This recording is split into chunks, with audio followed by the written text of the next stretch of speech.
Hello. Hello, এটা কি attorney Moin চৌধুরীর নাম্বার? জি বলছি। আমি অ্যাটর্নি মঈন চৌধুরী। দীর্ঘ 15 বছর যাবৎ আমেরিকাতে দুর্ঘটনায় আহতদের জন্য মিলিয়ন মিলিয়ন ডলার আদায় করে দিয়েছি। আপনাদের গাড়ি দুর্ঘটনা, কনস্ট্রাকশন কাজের দুর্ঘটনা, হাসপাতালে ভুল চিকিৎসা সহ যে কোনো দুর্ঘটনায় সর্বোচ্চ ক্ষতিপূরণ আদায় বিনামূল্যে আমাদের অভিজ্ঞ অ্যাটর্নিদের পরামর্শ নিন। New York, new jersey, Connecticut, Pennsylvania, Michigan সহ বিভিন্ন স্টেটে লাইসেন্সধারী অভিজ্ঞ সহযোগী অ্যাটর্নিরা আপনাদের সেবায় নিয়োজিত। কল 1866 মঈন ল, সেল 917-282-9256। হ্যালো। হ্যালো, এটা কি অ্যাটর্নি মঈন চৌধুরীর নাম্বার? জি বলছি। আমি অ্যাটর্নি মঈন চৌধুরী। দীর্ঘ 15 বছর যাবৎ আমেরিকাতে দুর্ঘটনায় আহতদের জন্য মিলিয়ন মিলিয়ন ডলার আদায় করে দিয়েছি। আপনাদের গাড়ি দুর্ঘটনা, কনস্ট্রাকশন কাজের দুর্ঘটনা, হাসপাতালে ভুল চিকিৎসা সহ যে কোনো দুর্ঘটনায় সর্বোচ্চ ক্ষতিপূরণ আদায় বিনামূল্যে আমাদের অভিজ্ঞ অ্যাটর্নিদের পরামর্শ নিন। New York, new jersey, Connecticut, Pennsylvania, Michigan সহ বিভিন্ন স্টেটে লাইসেন্সধারী অভিজ্ঞ সহযোগী অ্যাটর্নিরা আপনাদের সেবায় নিয়োজিত। কল 1866 মঈন ল, সেল 917-282-9256।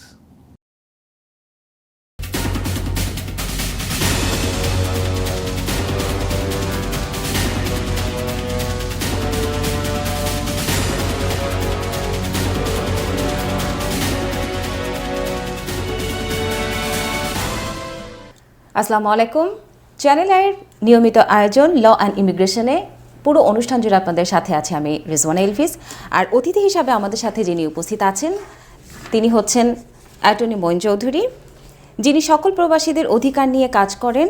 অ্যাক্সিডেন্ট কেসেস ও মেডিকেল মেল প্র্যাকটিস মামলায় মিলিয়ন মিলিয়ন ডলার ক্ষতিপূরণ আদায় করে দিচ্ছেন ও আমেরিকান ইমিগ্রেশন আইনে অভিজ্ঞ, আমেরিকান সুপ্রিম কোর্টের লাইসেন্সপ্রাপ্ত এবং প্রথম বাংলাদেশি বংশোদ্ভূত অ্যাটর্নি।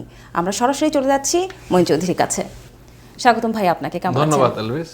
প্রথমেই চলে যাই, আমরা যেহেতু এখন এই যে প্রেসিডেন্ট ট্রাম্প আসার পরে কিন্তু ইমিগ্রেশন নিয়ে অনেক ধরনের সমস্যা আমরা, বিশেষ করে আমি বাঙালিদেরই বলবো, আমরা ফেস করছি। প্রথমে যদি আমি কেয়ার ভিসায় চলে যাই, আপনি যদি কেয়ার ভিসা সম্পর্কে কেয়ার ভিসার K1 K2 নিয়ে যদি আমরা একটু কথা বলি। ধন্যবাদ। কেয়ার ভিসা না, আমেরিকা কেয়ার ভিসাটা না, এটা K1 K2 K1।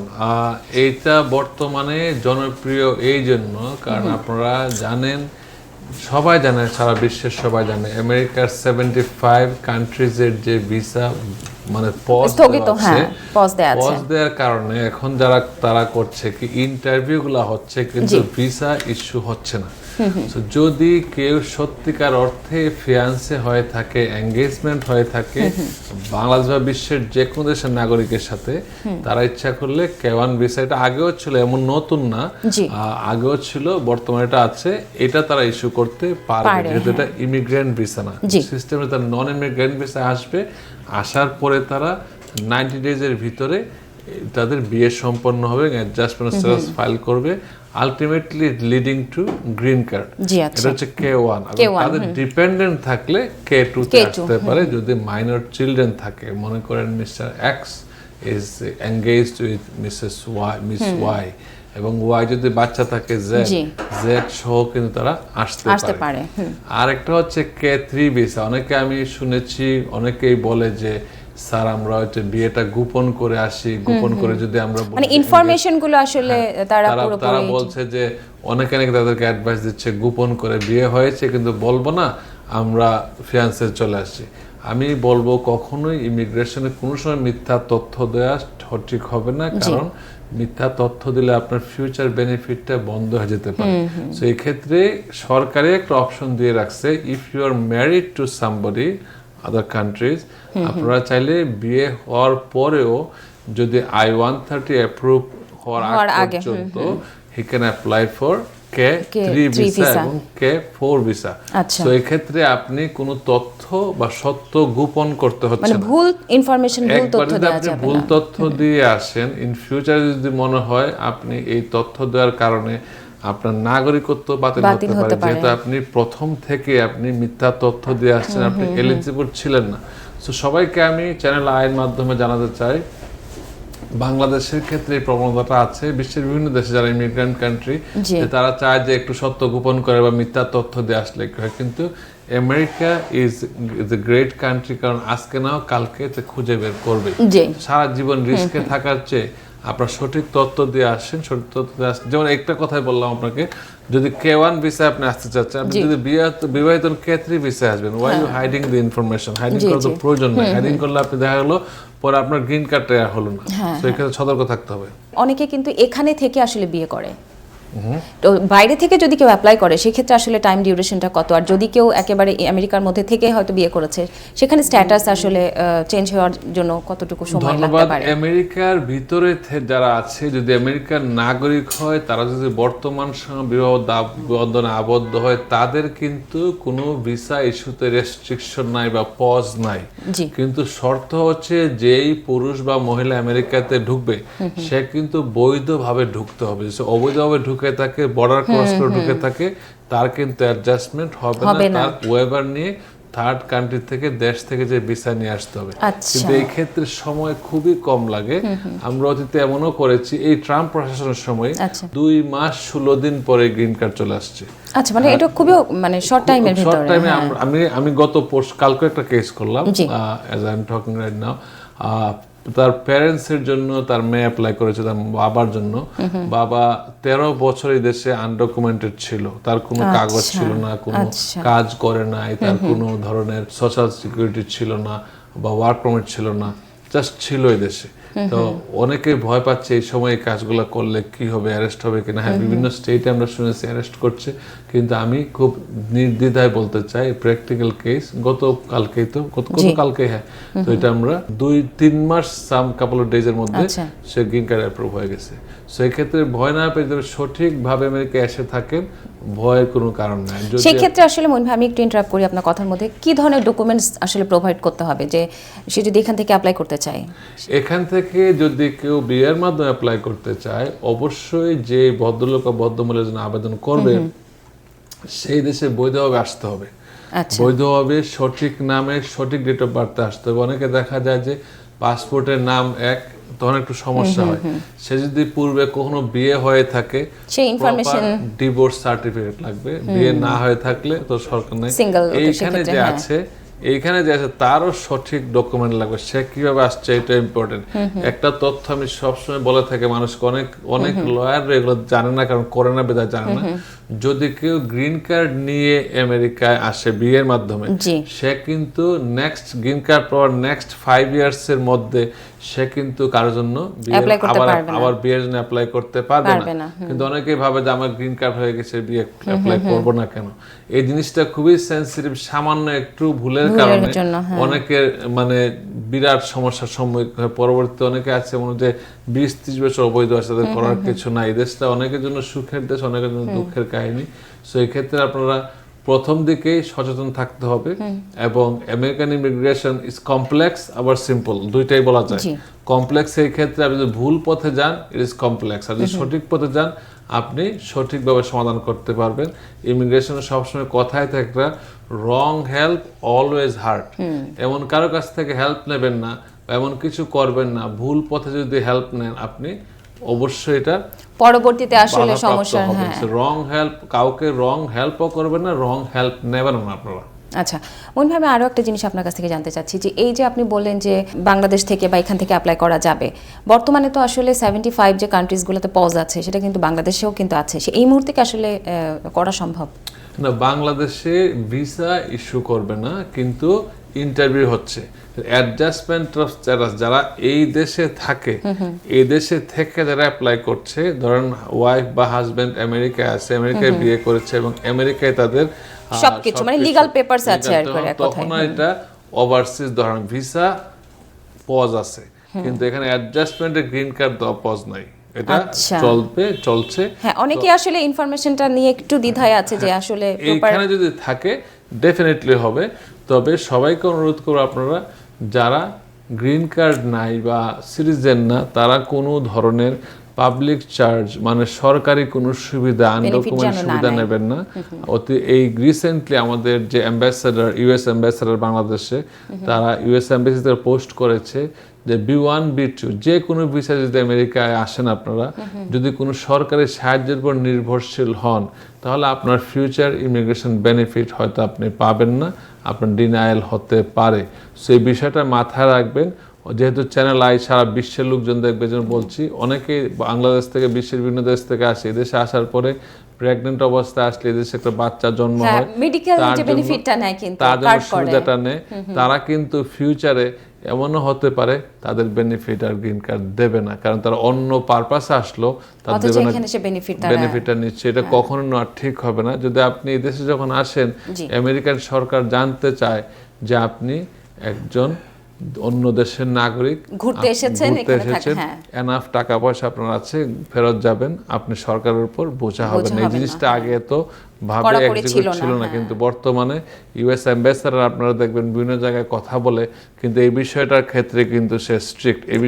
এই বিষয়ে সব ওপেনলি বলে যে ট্যুরিস্ট ভিসা না কেউ যদি কোনো ধরনের ইমিগ্রেন্ট ছাড়া অন্য ভিসা না কেউ যদি আমেরিকায় আসে এবং সরকারের সুবিধার দ্বারগ্রস্ত হয়, তারা কিন্তু আমেরিকায় ফিউচার বেনিফিট পাওয়ার সম্ভাবনা কমে যাবে।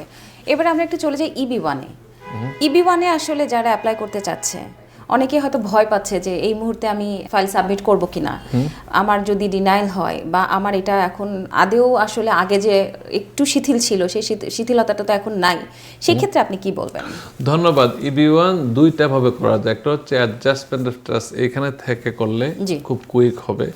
যদি দেশে থেকে করতে হয়, অনেক সময় তো ব্যাকলগে পড়ে যায়। আপনারা সিটিজেনের স্পাউস এবং প্যারেন্টস অ্যাপ্লিকেশন অনেক দিন পেন্ডিং থেকে যায়, এটা কিছু করার থাকে না। সার্ভিস সেন্টার যেখানে ওটার উপর ডিপেন্ড করে, কিন্তু এখানে থেকে যদি অ্যাপ্লাই করে খুবই প্রক্রিয়াটা সহজ এবং এখানে থাকলে ইজিলি প্রথমে ওয়ার্ক পারমিটটা পাওয়া যায়, তারপরে কাজ করতে থাকে।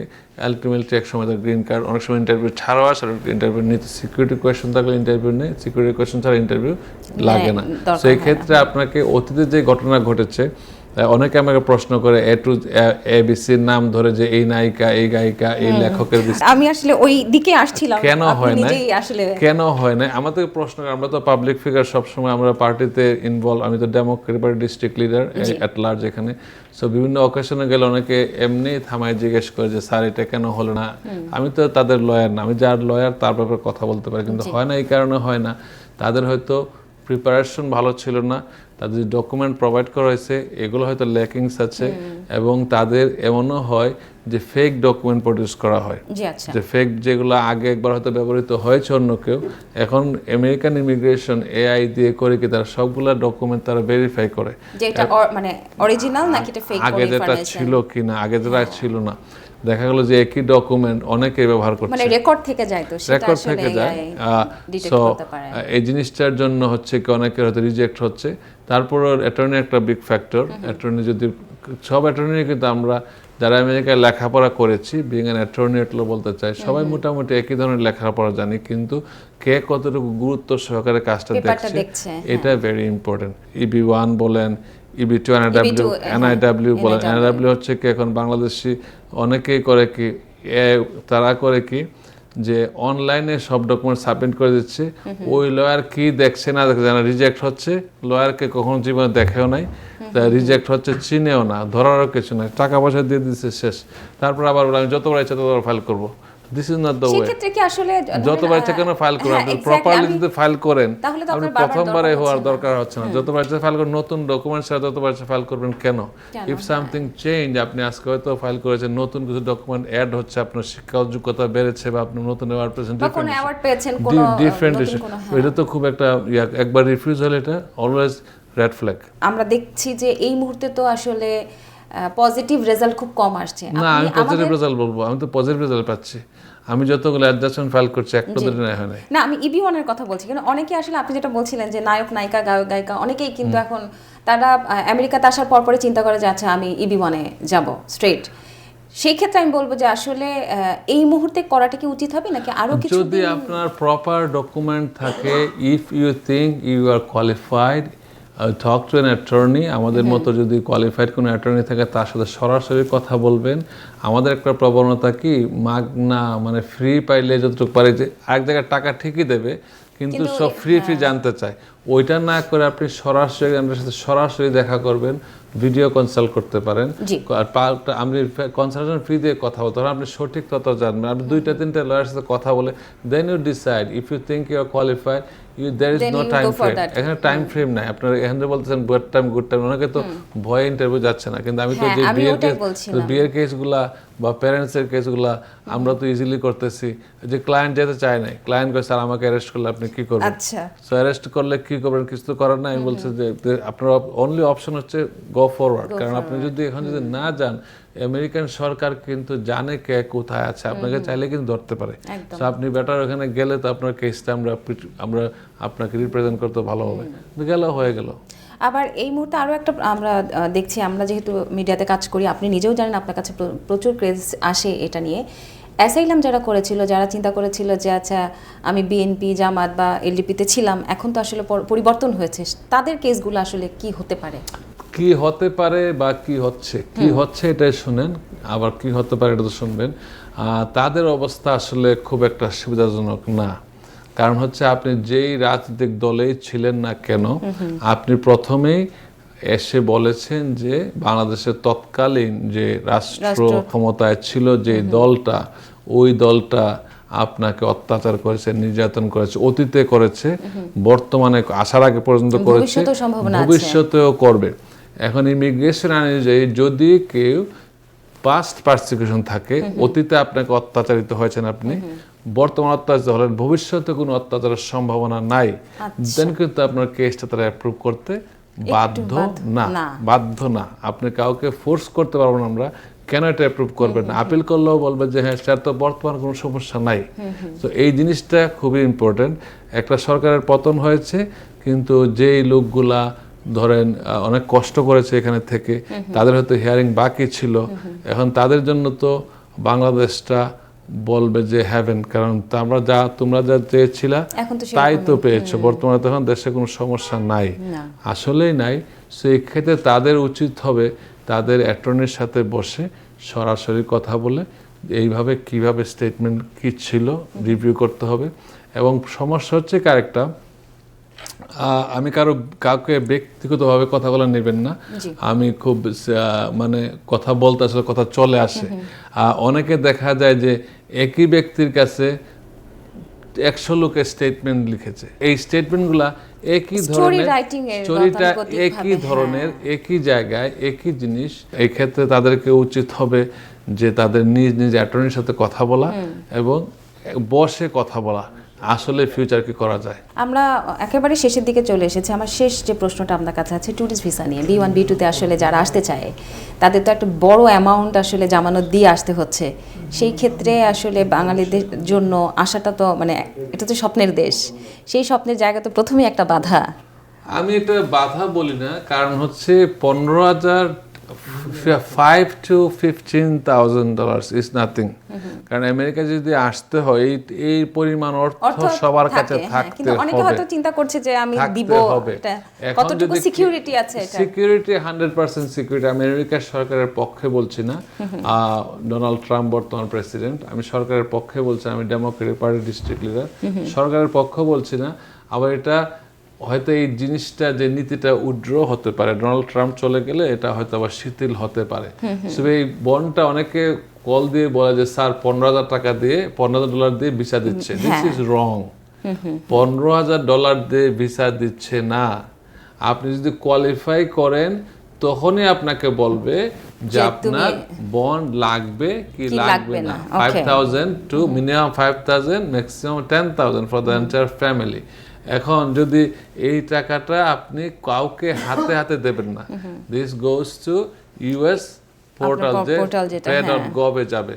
সেই ক্ষেত্রে প্রতারণার হাত থেকে বাঁচার জন্য সরকারে এই জিনিসটা তৈরি করছে। আপনাকে আগে অ্যাপ্লাই করতে হবে, ইন্টারভিউ হবে। তাহলে তো এটা পজিটিভ, আমি বলবো এটা তো এটা পজিটিভ। It is positive. আমরা কেন নেগেটিভ জানি না, যে ইট ইজ পজিটিভ। হয়তো কেউ জীবনে কখনোই দেশে আসে নাই, কোনো দেশে যায় নাই, সে যদি without travelling to any other country সে যদি আমেরিকা আসতে পারে $15,000 জামানত দিয়ে, ওয়াই নট? খারাপ কি? তার তো টাকা, এই পয়সা তো থাকতেই হবে, এই পয়সা না থাকলে ঘুরবে কিভাবে? টাকা তো ফেরতযোগ্য।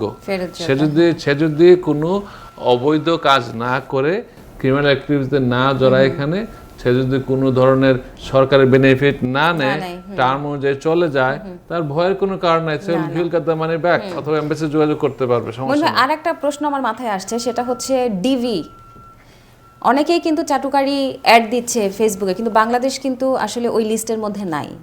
তো অনেকেই দিচ্ছে যে ডিবি লটারি 2026 এই যে আপকামিং 2027, সেই ক্ষেত্রে আপনি আসলে যদি আপনি একজন অ্যাটর্নি হিসাবে এবং একজন বিচক্ষণ অ্যাটর্নি এবং আমাদের আমেরিকান ইন্টারন্যাশনাল বার অ্যাসোসিয়েশনের ডাইরেক্টর, সো সেই জায়গা থেকে আপনি যদি আমাদের সাধারণ যারা আছে তারা যেন এই ফাঁদে না পড়ে, আপনি যদি আসলে একটু বলতেন। ধন্যবাদ। এটা অনেকেই আমাকে প্রশ্ন করে, কল করে যে স্যার এইরকম ডিবি আবার চলতেছে, তার প্রিপারেশন নিচ্ছে। ডিবি বাংলাদেশে যে কোটা এক্সস্ট হয়ে গেছে, আপনারা এই যে এপ্রিলে অ্যাপ্লাই শুরু হবে, আর বাংলাদেশি পাসপোর্টধারী কেউ ডিবি অ্যাপ্লিকেশন, ভিসা অ্যাপ্লিকেশন করার জন্য এলিজিবল না।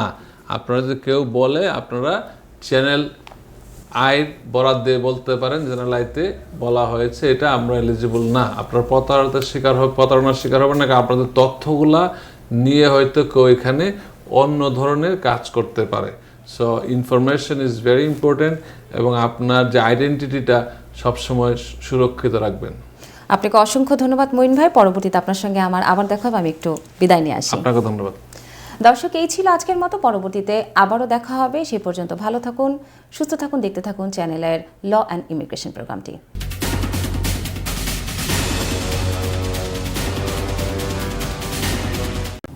হ্যালো, এটা কি অ্যাটর্নি মঈন চৌধুরীর নাম্বার? জি বলছি, আমি অ্যাটর্নি মঈন চৌধুরী। দীর্ঘ 15 বছর যাবৎ আমেরিকাতে দুর্ঘটনায় আহতদের জন্য মিলিয়ন মিলিয়ন ডলার আদায় করে দিয়েছি। আপনাদের গাড়ি দুর্ঘটনা, কনস্ট্রাকশন কাজের দুর্ঘটনা, হাসপাতালে ভুল চিকিৎসা সহ যে কোনো দুর্ঘটনায় সর্বোচ্চ ক্ষতিপূরণ আদায় বিনামূল্যে আমাদের অভিজ্ঞ অ্যাটর্নিদের পরামর্শ নিন। New York, new jersey, Connecticut, Pennsylvania, Michigan সহ বিভিন্ন স্টেটে লাইসেন্সধারী অভিজ্ঞ সহযোগী অ্যাটর্নিরা আপনাদের সেবায় নিয়োজিত। কল 1866 মঈন ল, সেল 917-282-9256। হ্যালো, এটা কি অ্যাটর্নি মঈন চৌধুরীর নাম্বার? জি বলছি, আমি অ্যাটর্নি মঈন চৌধুরী। দীর্ঘ 15 বছর যাবৎ আমেরিকাতে দুর্ঘটনায় আহতদের জন্য মিলিয়ন মিলিয়ন ডলার আদায় করে দিয়েছি। আপনাদের গাড়ি দুর্ঘটনা, কনস্ট্রাকশন কাজের দুর্ঘটনা, হাসপাতালে ভুল চিকিৎসা সহ যে কোনো দুর্ঘটনায় সর্বোচ্চ ক্ষতিপূরণ আদায় বিনামূল্যে আমাদের অভিজ্ঞ অ্যাটর্নিদের পরামর্শ নিন। New York, new jersey, Connecticut, Pennsylvania, Michigan সহ বিভিন্ন স্টেটে লাইসেন্সধারী অভিজ্ঞ সহযোগী অ্যাটর্নিরা আপনাদের সেবায় নিয়োজিত। কল 1866 মঈন ল, সেল 917-282-9256।